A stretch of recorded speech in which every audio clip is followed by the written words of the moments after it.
안녕하세요.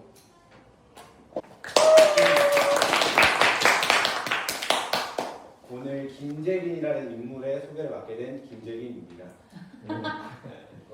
일단 김재빈 찍먹이라고 제목을 정했는데요. 이렇게 정한 이유는 이제 저의 17년의 인생길을 모두 말하기에는 아라비안 나이트처럼 3일 문단을 쳐도 부족할 것이기 때문에 이제 짧게 간추려 얘기하기 위해서 정하도록 했습니다. 자, 다음으로 넘겨주세요. 자, 이 슬라이드를 보고 처음으로 딱 드신 생각이 뭔지 하준 씨 한번 얘기해 주실 수 있을까요? 굉장히 단순하네요. 네. 그렇죠. 약간 다소 뻔하고 조금 식상하다고 생각하실 수도 있지만 사실 이 두 가지가 없다면 김재빈이라는 인물에 대해서 제대로 설명하기가 불가능하다고 판단을 내려서 이제 뻔하다는 질타를 받을 것을 또 염두에 두고 이 슬라이드를 넣게 되었습니다. 자, 다음으로 자 이제 김재빈이란 누구인가 라는 이걸 들어가게 되는데요. 저는 이 김재빈이라는 인물에 대해서 크게 네 가지로 한번 정리를 해보았습니다. 첫 번째는 밝고 명랑한 아이, 그리고 두 번째는 말솜씨가 남다른 아이, 세 번째는 다재다능한 아이, 마지막으로 불사신입니다. 자, 첫 번째 밝고 명랑한 아이, 이거를 보면은 자, 저에 대해서 제가 가장 자랑스럽게 내세울 수 있는 장점 딱 한 가지만 뽑는다면 바로 이 점을 뽑을 것 같은데요. 외국인이든 내국인이든 그리고 남자든 여자든 이제 금방 친해질 수가 있어요.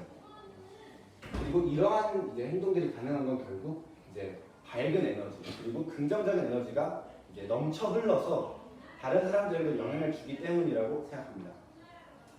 자, 넘겨주시고 자, 그 다음은 말솜씨가 남다른 아이인데요. 사실 제가 이 말이라는 이것 때문에 유년 시절부터 굉장히 고민이 깊었어요.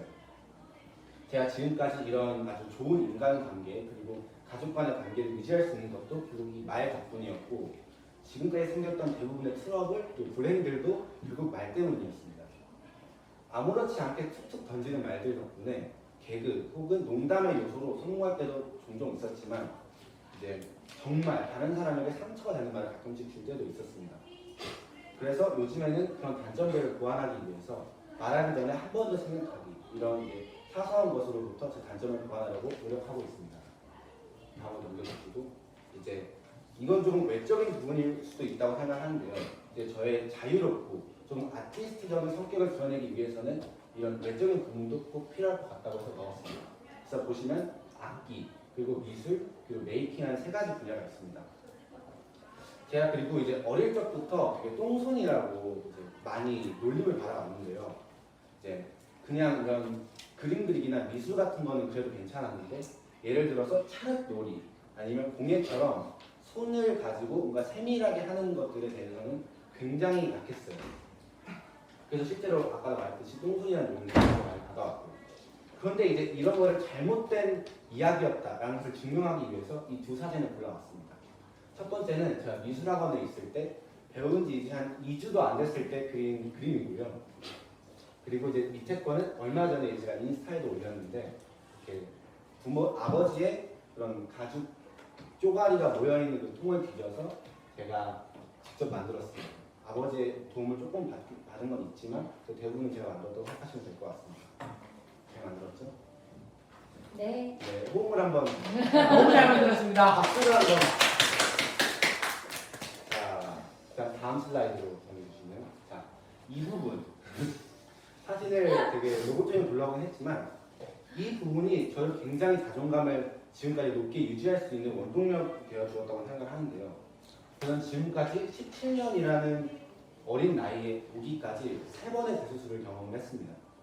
이제 첫 번째는 제가 인큐베이터에 있을 때, 인큐베이터에서 이수가로 있었을 때, 그리고 한 번은 탈장 수술을 했을 때, 그리고 마지막은 얼마 전에 있었던 복막염을 동반한 급성 충수염 수술을 했을 때였습니다.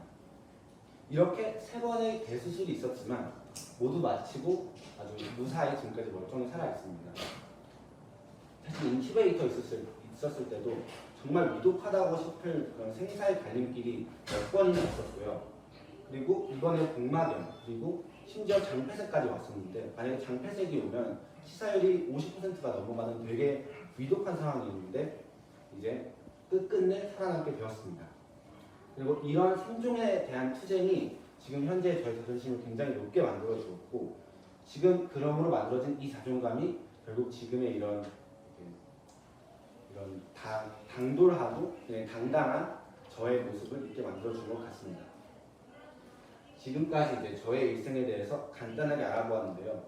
그러면 이제 이렇게만 얘기하면 굉장히 단편적이라고 할 수 있으니 이 김재민이라는 사람은 어떨 때 유용한가 이거를 한번 알아보도록 하겠습니다. 다음으로 자 제목을 김재민 이럴 때 유용하다라고 한번 정해봤는데요.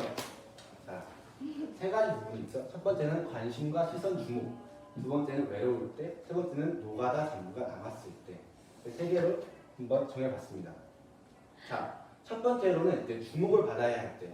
사실 저희 일상생활에서 뭔가 어텐션을 받거나 주목을 받아야 할 때는 굉장히 자주 찾아옵니다. 네, 누군가가 자신의 의사를 표현하고 싶은데 분위기가 굉장히 어수선할 수가 있잖아요. 예를 들어서 제가 요즘에 꿈단단의 밴드 수업을 다니는데 그래서 이제 밴드 선생님이 뭔가 말씀을 하시려고 하는데 주변에서 계속 악기를 치고 있어요. 이러면은 이제 그럴 때는 이제 집안의 분위기 메이킹, 또 이제 다져진 저의 말렙 눈치력으로 이제 악기를 그만 치라고 이제 특정 인물인 하준이라든지 이런 다른 인물들에게 눈짓을 줍니다.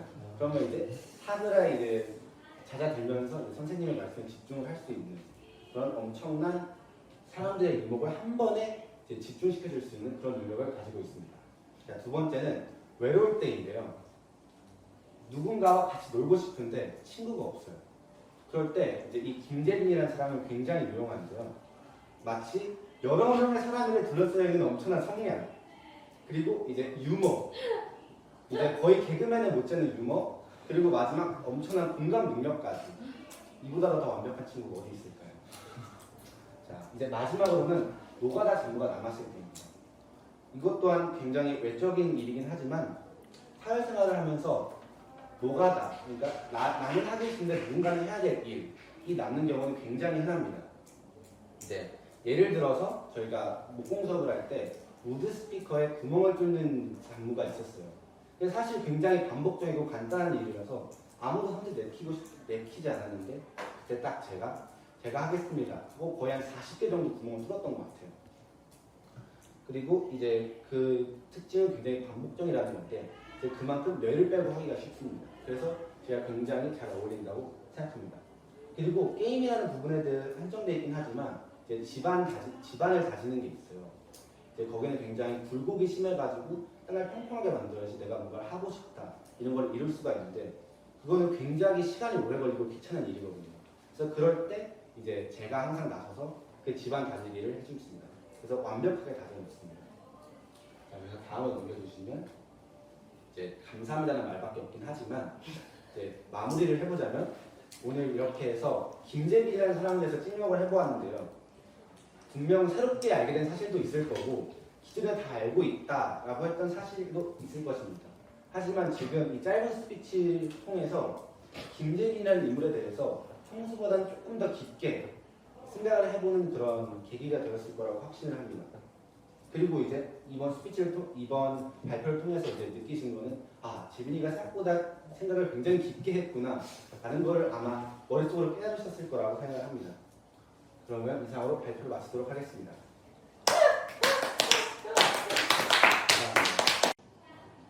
안녕하세요.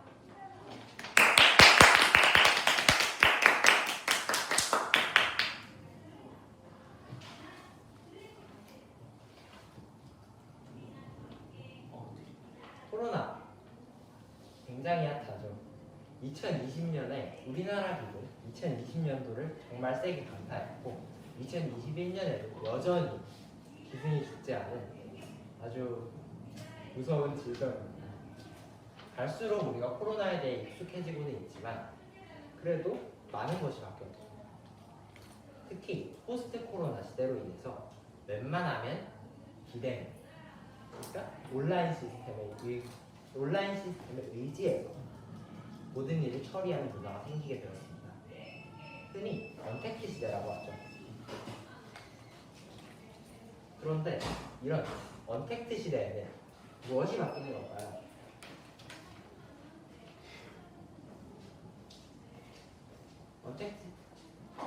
언택트 시대는 정확히 무엇일까요? 언택트 시대란 기술의 발전을 사용해서 고객과 직접적으로 대면하지 않고 서비스 또는 제품을 제공하는 시대라고 하는데 말이 어려우니까 쉽게 바꿉시다. 언택트 비대면 서비스. 서로 만나지 않고 물건을 사고 또는 서로 만나지 않고 뭐 대화를 하고 이런 걸 그냥 언택트라고 하는 거예요. 언택트 시대는 사실 예전부터 있어 왔습니다. 그런데 코로나가 시작되면서 오프라인으로 할 수 있는 게 많이 사라지고 그렇다 보니 언택트 시대가 오게 된 것이죠. 그리고 이처럼 자택근무, 넷플릭스와 같은 이런 것들이 대표적인 언택트 서비스라고 할 수 있습니다. 이제는 그리고 언택트를 넘어서 온택트 시대라고도 하는데요. 혹시 온택트 시대라는 말 들어본 적 있으신가요? 아니요. 네, 아마 못 들어보셨을 겁니다. 온택트 시대는 간단히 말하자면 일단은 체험 서비스입니다. 그러니까 쉽게 예를 들어보자면 온라인 옷 매장인데 VR을 끼고 직접 자기가 어떻게 입고 있는지 체크를 해볼 수 있는 그런 거를 흔히 온택트 서비스라고 한다고 보면 됩니다. 원택트나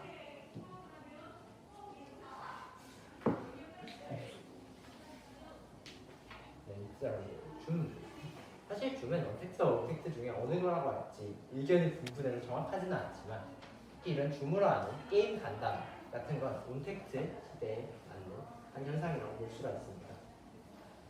원택트나 온택트 이런 시대의 특징들은 온라인에서 모든 것을 해결한다는 것입니다. 생각해보면 우리는 굳이 밖을 나가지 않아도 됩니다. 밥을 먹을 거면 배달 시켜 먹으면 되고 만약 근무를 한다면 자택근무를 하면 되고요. 영화를 볼 거라면 넷플릭스가 있고 유튜브는 원래 집에서 먹고 그리고 옷도 모든 걸 웬만하면 다 온라인에서 구비하기 때문에 우리는 완전 언택트 시대에 지금 살고 있다고 할 수 있습니다. 그런데 제가 왜 이렇게 언택트를 강조할까요?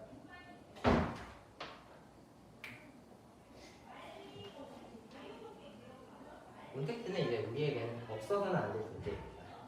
배달이나 줌, 넷플릭스 같은 게 바로 온택트, 생활의 필수품일 정도니까요.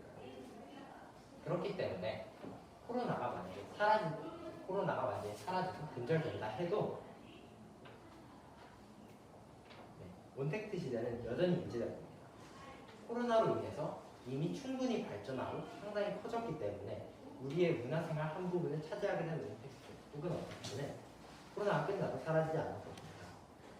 갈수록 우리의 문화가 아웃도어, 즉 문 밖에서 하는 활동적인 무언가보다는 인도어, 즉 집 안에서 하는 걸로 바뀌고 있기도 하고 말이죠.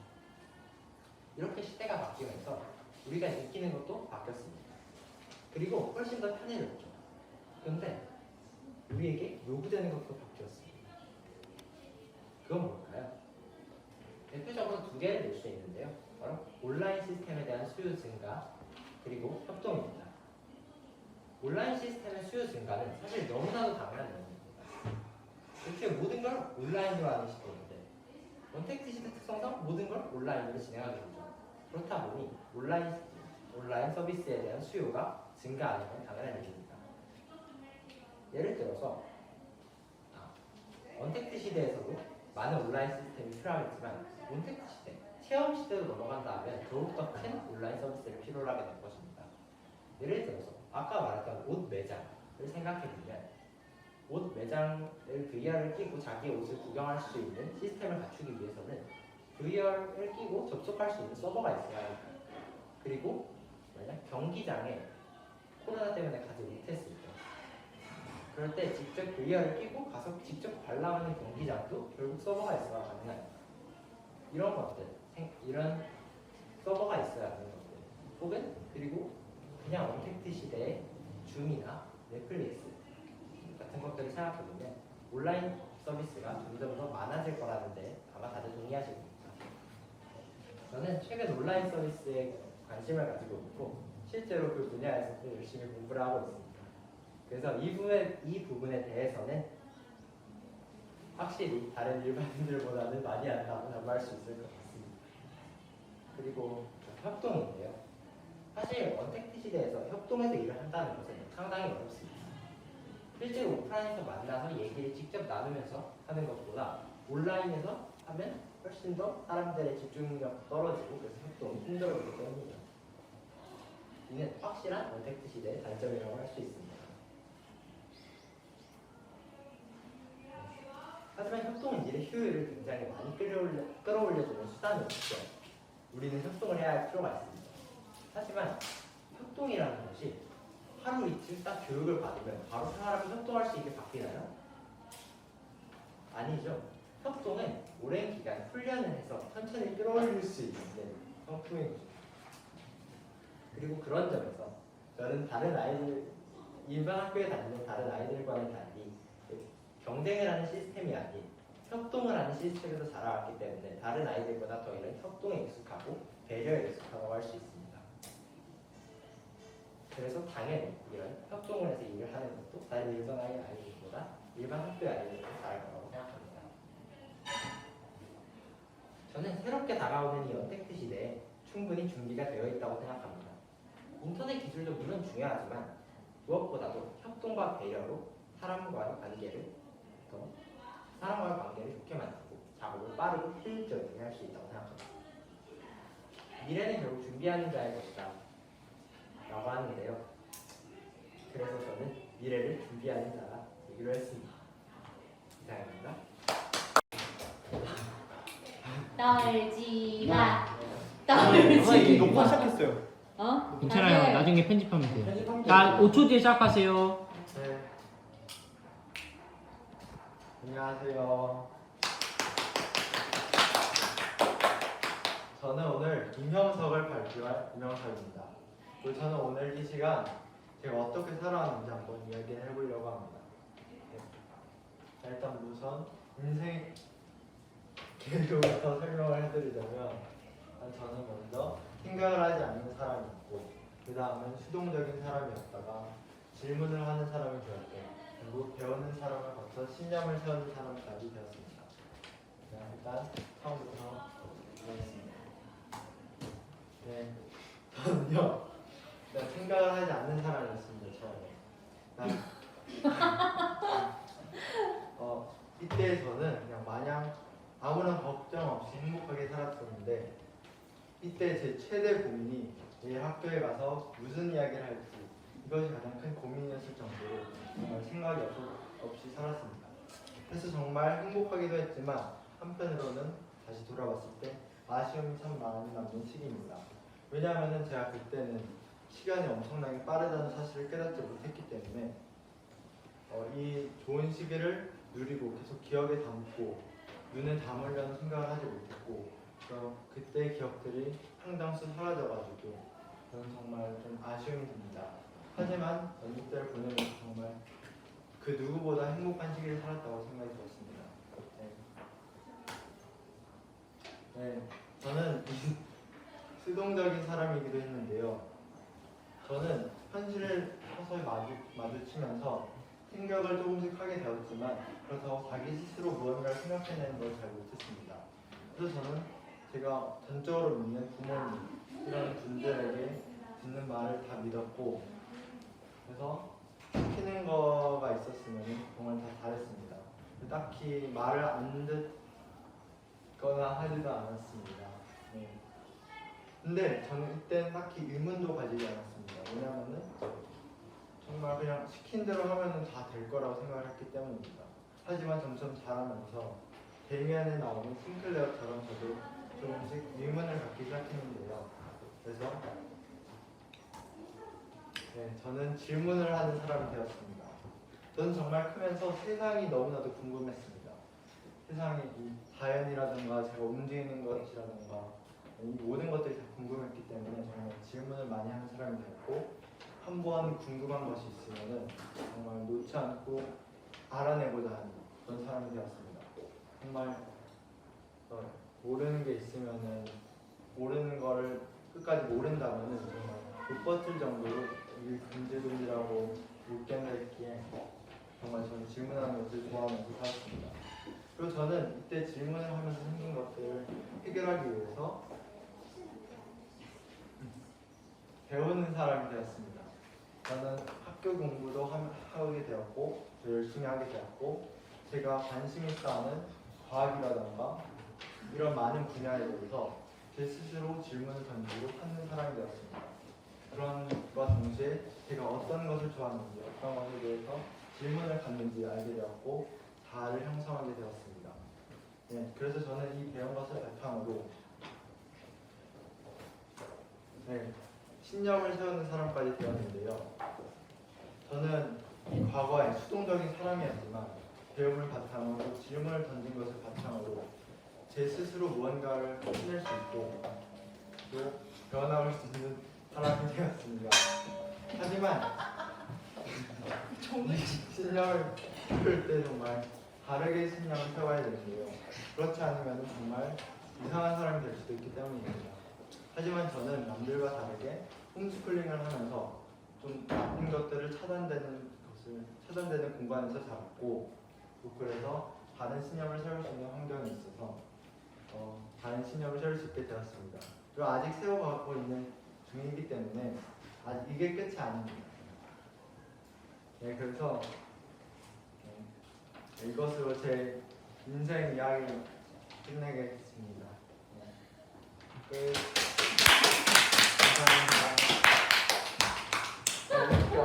감사합니다. 고생했습니다. 안녕하십니까. 소희랑 학교 중고등부 학생 여러분, 김재영입니다. 오늘 발표 주제는 각자 자기소개를 하는 것이었죠. 그렇지만 저는 저만의 독창성을 부여하고 싶었습니다. 그래서 어떻게 하면 독창성을 부여할 수 있을까 고민하는 중에 저의 인생에 음악을 접목시켜보자라는 아이디어를 떠올리게 됐습니다. 저는 어릴 때부터 정말 많은 음악을 아버지로부터 접해왔고 지금까지도 나름의 음악인으로서 살고 있습니다. 그렇기 때문에 저의 인생을 각 챕터로 나누어 그 챕터를 대변하는 테마곡을 선정하면 그 나름대로 또 굉장히 좋은 자기소개가 될 수 있다고 생각했습니다. 그럼 바로 진행하겠습니다. 그리고 우리가 학교 모여서 맛있는 거 나눌 때 둘이 싸우지 않고 서로 양보하고 나누는 착한 어린이가 될 수 있도록 도와주셔서 예수님의 사랑이 우리 안에 더욱더 자라갈 수 있도록 도와주세요. 하나님 감사합니다. 예수 이름으로 기도합니다. 아멘. It's 5 o'clock in the morning. Conversation got boring. 감사합니다. You said you'd go to bed soon. 슬라이드는 없습니다. So I snuck off to your bedroom. And I thought I'd just wait. 방금처럼 이게 저의 유년기 시절 Good Afternoon이란 노래로 선정을 했고 방금처럼 시간상 노래를 다 담을 수 없어 시작 도입부 한 10몇 초 정도만 넣는 식으로 진행할 예정입니다. 방금 그 전 슬라이드에서 보셨다시피 저는 2004년에 서울의 작은 산부인과에서 태어났고요. 저의 기억이 시작되는 4살 청구 아파트 시절 때부터 이야기를 시작해보려고 합니다. 네, 저는 당시 정말 아무런 걱정이 없는 그냥 말 그대로 4살짜리 아이였고 그 후로도 레고와 축구에 아주 미쳐서 푹 빠져서 아무 걱정 없이 하루 종일 놀면서 그렇게 살았습니다. 여기 보면 준혁이도 있네요. 참 귀엽습니다. 그래서 당시 동네 친구 형들과도 굉장히 사이좋게 지냈고 당시에는 노는 게 제일 좋아했죠.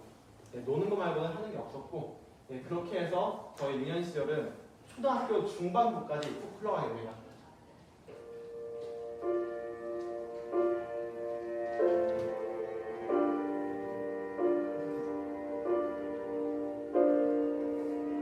그냥 지금부터 말을 시작하도록 할게요. 생각해보니까 너무 기네요. 네, 그래서 저는 이제 초등학교 딱 중반부터 이한 아파트, 저희 청구 아파트 바로 옆집으로 이사를 가게 되었고 그러면서 이제 굉장히 뜻하지 않은 사고가 일어나게 됐는데요. 바로 이사 휴일증으로 인해서 사춘기가 너무나 일찍이 찾아와 버리는 그런 액시던트가 발생하고 합니다. 그리고 당시 이 아파트 살 때 동네 친구들고 그 전과는 많이 다른 분위기를 갖고 있어서 저는 점점 교회 그리고 학교의 친구들과 형 누나 동생들과 점점 더 친해지고 그들과 시간을 더 많이 보내는 것을 좋아하게 되었습니다. 그리고 그맘때쯤 저 당시 5학년 때 코타키 나발루로 여행을 가게 되었고 그곳에서 매일같이 세뇌당하던 노래가 바로 이 곡입니다.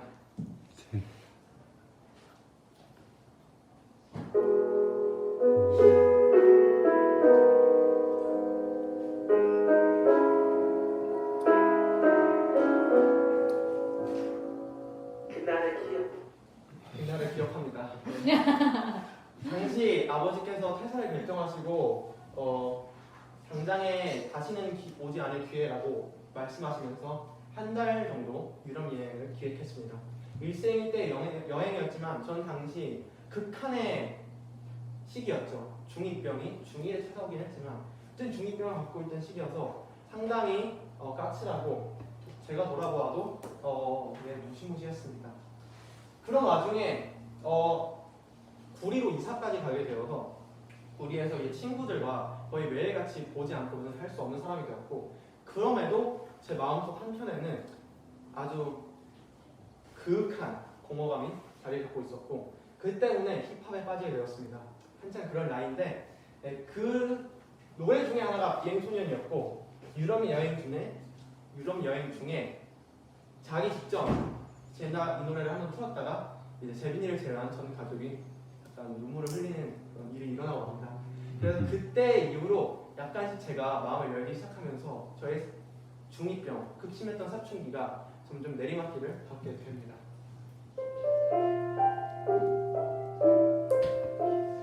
자, 네.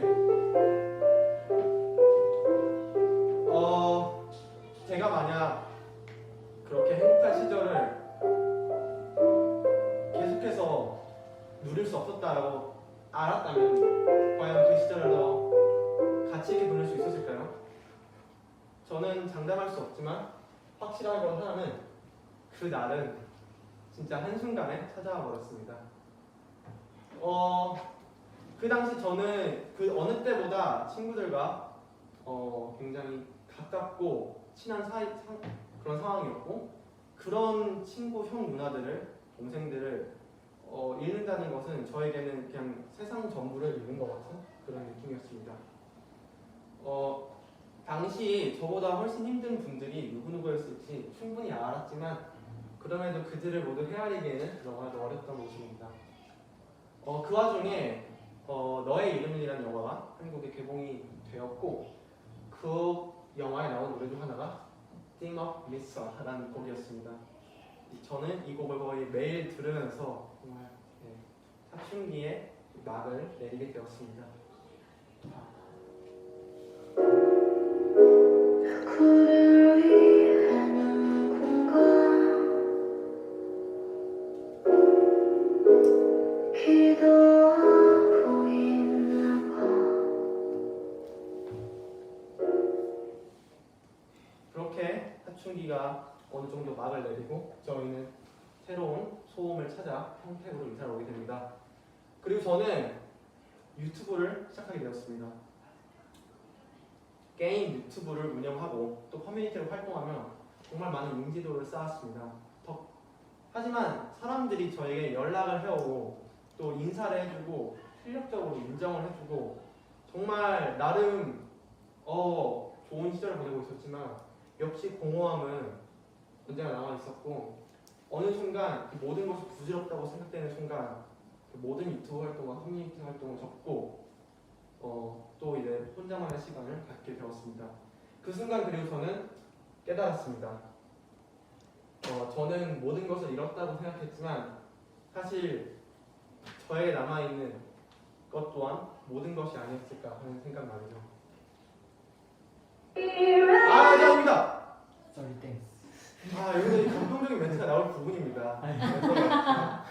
마음을 준비하시고 우리 재빈이, 준혁이, 형석이, 하준이 그리고 우리 밑에 어린 아이들 민영이를 포함해서 제이까지 그리고 이번 헤로도는 예우와 또 저희 선생님들 그리고 무엇보다 또 저희 부모님 그분들이 있었기에 지금의 제가 있고 제가 비록 잃은 사람들도 있지만 또한 언제나처럼 저 곁을 지켜주는 분들도 있기 때문에 그렇기 때문에 저는 가위바위보 따위는 매번 지더라도 참으로 운이 좋은 사람이었다 라는 것을 깨닫게 됩니다.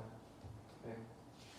방금 약간 스포가 있긴 했지만 여튼 러브 포엠 이제 노래를 들려드릴 건데 가사를 마지막으로 읽고 마무리를 하는 식으로 진행하도록 하겠습니다. 네. I'll be there 홀로 걷는 너의 뒤에 Singing till the end 그치지 않을 이 노래 아주 잠시만 귀 기울여봐 유난히 긴 밤을 걷는 널 위해 부를게 아주 커다란 숨을 쉬어봐 소리내 우는 법을 잊은 널 위해 부를게 다시 걸어갈 수 있도록 다시 사랑할 수 있도록 너의 긴 밤이 끝나는 날 고개를 들어 바라던 그곳에 있을게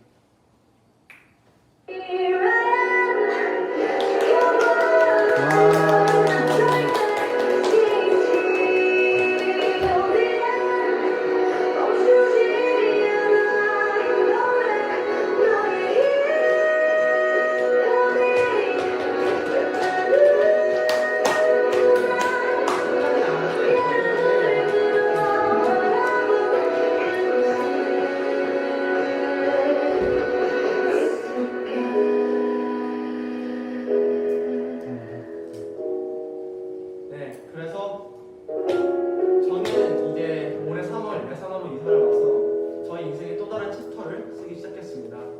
언제나처럼 또 여러 가지 감정들이 뒤섞였고 외로움 또한 느꼈지만 그래도 나름 빨리 마음을 가져봤다고 생각한 데는 이러한 깨달음이 있기 때문이었다고 생각합니다.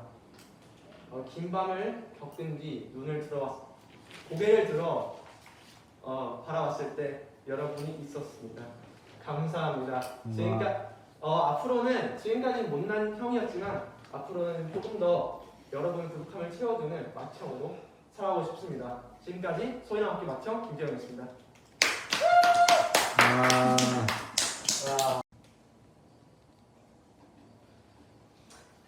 안녕하세요. 김주정입니다.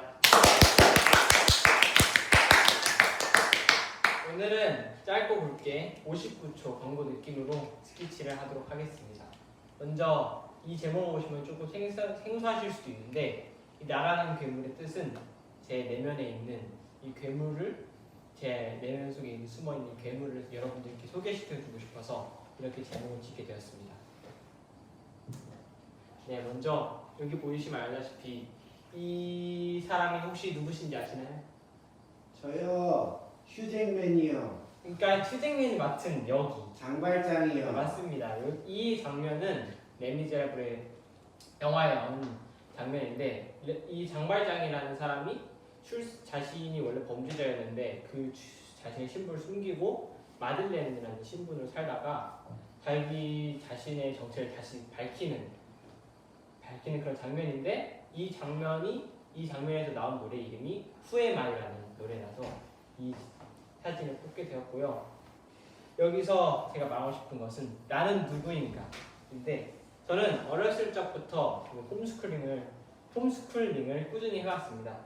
사실 홈스쿨링을 했다 해서 뭐 더 뛰어나거나 대단한 건 없고 그냥 객관적으로 봤을 때는 더 자유로웠고 더 많이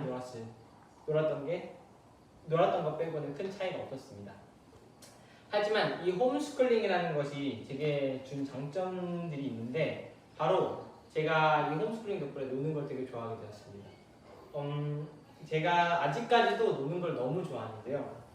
그래서 머리가 사실 남들에 비해서 꽉 채워져 있지 않습니다. 공간이 자유롭달까요?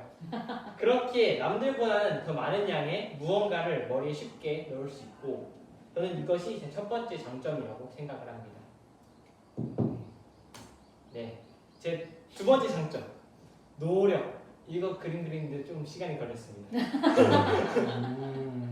저는 이 노력이라는 게 제 가장 커다란 장점이라고 생각하는데요. 다음을 넘겨주시면 이 제가 노력한 케이스인데요. 옛말에 노력하지 않는 자 먹지도 마라 뭐 이런 얘기가 있는데 제가 그 말을 들은 뒤로부터 노력을 하기 시작했고요. 사실 뻥이고 저는 노력 하나로 살아왔고요. 제가 저희 학교에서 농구를 가장 많이 하는 사람인데요. 뭐 재영 형도 있지만 제가 재영 형보다 많이 했다고 생각합니다. 아직까지는. 그리고 제가 농구를 가장 잘하지는 않지만 제가 사실은 제가 여기서 농구를 제일 잘하지 않습니다. 사실은. 왜냐면 저는 재빈이가 감각적으로는 훨씬 더 저보다 뛰어나고요. 슛 감각이나 스피드 면에서는 재영 형이나 하진이나 평소에 훨씬 더 몸집이 크고 더 농구를 하기엔 더 최적화된 체격이 있습니다. 근데 제가 농구를 잘할 수 있었던 거는 지금 농구를 잘할 수 있는 거는 다 예전부터 노력을 해왔기 때문에 이런 일이 있지 않나, 이런 일이 생긴 게 아닌가 생각합니다. 제가 농구에 한창 빠졌을 때는 하루에 2시간, 매일 2시간씩 농구를 꾸준히 연습하고 슛 연습까지 매일매일 했고요. 그 덕분에 제가 지금 이렇게 실력이 늘었고 다 결국은 재능보다는 노력이 가깝지 않았나 하고 생각이 듭니다. 그리고 제가 그 수학이나 피아노나 게임이나 뭐 다른 여러 가지 부분에 있어서 다 대부분은 90%가 노력으로 이루어진 결과물입니다. 뭐 수학은 실제로 제가 애들이랑 제가 노는 걸 아까 좋아한다 했는데 애들이랑 경쟁하는 걸 너무 좋아해가지고 그 수학 배틀을 엄청 하다가 실력을 쌓게 된 거고요. 다 노력 덕분에 있었던 일이 아닌가 하는 생각이 듭니다.